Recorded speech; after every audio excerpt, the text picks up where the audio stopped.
Nabasa ko na isa daw sa mga pinaka-effective na way sa potty training is magkaroon ng reward system. Kung naka-follow kayo sa FB page namin, na-mention ko kasi doon na isa sa mga struggles ko sa motherhood journey ko is yung potty training talaga. Ang naging problem kasi sa amin, nagpipigil si Kitty. Although nabasa ko sa mga mommy groups na normal pala talaga yon sa umpisa and eventually masasanay din naman siya sa routine. Tinry din pala namin na magbo-blow ng bubbles habang nakaupo sa potty kasi sabi nakakatulong daw yon mag-release ng bladder. Although hindi siya sa amin naging successful. Initially kasi, ang naging technique namin is ipapaupo namin siya from time to time. Tapos parang go ka na, sige, you try it. Parang nagkaroon siya ng takot. Siguro dahil nape-pressure siya every time pumapasok kami sa CR. Kahit nakikita ko na talagang ready na siya mag-go, pinipigilan niya talaga. Nagkaroon kami ng konting power struggle kasi syempre naaawa ako na alam ko na CCR na siya, pinipigil niya, baka magkasakit siya. Iuupo ko siya, ayaw niya, iiyak siya. Although yung pagpapaupo ng every hour or every 30 minutes, effective yun ha sa mga ibang bata. Pero I guess, kailangan mo lang i-find talaga kung ano yung effective para sa anak mo. Eventually, na-figure out ko rin naman kung ano yung mag-work para sa amin. And kaya ko rin siya sinishare, baka makatulong sa mga ibang mommies na nagpa-potty training ngayon kasi sobrang nakaka-frustrate talaga, I understand. But anyways, ang ginawa namin, naglagay muna kami ng box na puno ng mga toys. Ito, puro mga tig 10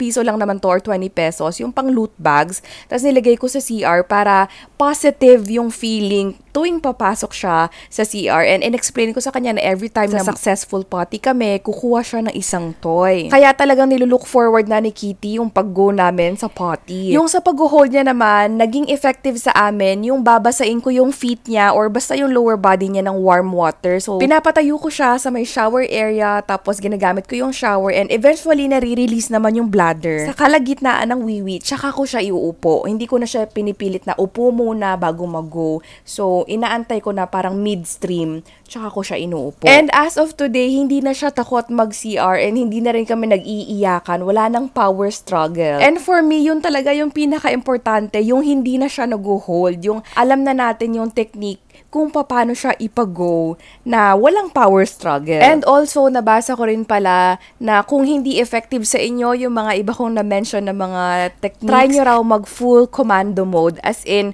kahit undies wala. Kung nasa bahay lang naman kayo. Isa rin pala to sa binabasa ko kay Kitty, tapos sa may end ng page kasi, meron ditong chart. Effective din daw tong mga chart, guys. So, pag nakikita niya na chinecheck ko, ganon, parang napaproud din siya sa sarili niya na, wow, may na-accomplish ako, ganon. So, yung next na challenge naman natin ngayon is yung pagpupo naman. So, that's another story. Let me know kung meron kayong mga tips sa pagpapotty train when it comes to number 2 naman. Ayun lamang, abaw. Sana nakatulong.